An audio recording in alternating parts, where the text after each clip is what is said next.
രാഷ്ട്രീയ നേതാക്കന്മാരെ, ഗുരുജനങ്ങളെ, സഹോദരി സഹോദരന്മാരെ, ഞാൻ ഇന്നലെ പ്രിയപ്പെട്ട ഫ്രാൻസിസ് ജോർജ് സാറുമായിട്ട് പ്രിയപ്പെട്ട അച്ഛൻ്റെ വീട്ടിൽ പോയപ്പോൾ അവിടെ ഒരു വൈദിക ശ്രേഷ്ഠൻ പ്രസംഗിച്ചത് കേട്ടപ്പോൾ അച്ഛൻ ആരാണ് എന്ന് എനിക്ക് പൂർണ്ണമായി മനസ്സിലായി. ആ വൈദിക ശ്രേഷ്ഠൻ പറഞ്ഞത്, ഞങ്ങളെല്ലാം ചെറുപ്പത്തിൽ ആഗ്രഹിച്ചത് പ്രിയപ്പെട്ട ആൻഡ്രൂസ് അച്ഛൻ്റെ കൂട്ടായിത്തീരണം, ഞങ്ങളെല്ലാം അച്ഛന്മാരായത് ആൻഡ്രൂസ് അച്ഛനെ കണ്ടിട്ടാണ്.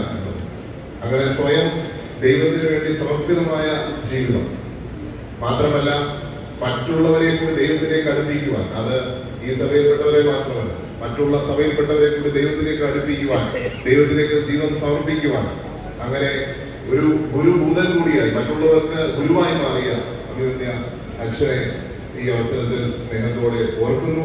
അദ്ദേഹം എന്റെ പിതാവുമായിട്ടുള്ള ബന്ധം വളരെ അടുത്ത ബന്ധം. അത് എല്ലാ അതിർവങ്ങളും മാറ്റിക്കൊണ്ടുള്ള സാഹോദര്യ ബന്ധമായ, അതിനെ പറയുവാൻ വാക്കുകളില്ല. അദ്ദേഹത്തിനോടുള്ള നന്ദിയും കടപ്പാടും, എന്റെ കുടുംബത്തിനോടുള്ള സ്നേഹം കാണിച്ചതിന്, താല്പര്യം കാണിച്ചതിന് നന്ദിയും കടപ്പാടും അറിയിക്കുന്നു. ഒപ്പം ഇന്ന് പരിശുദ്ധ സഭയ്ക്ക് മാത്രമല്ല, ഈ നാടിന് മുഴുവൻ നഷ്ടമാണ്.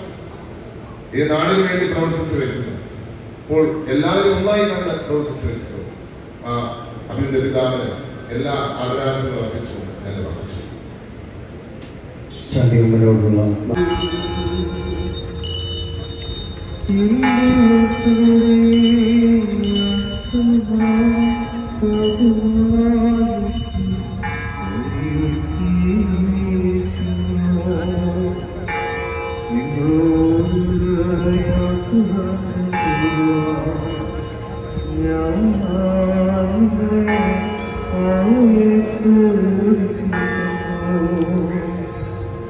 എന്റെ സഹോദരനെ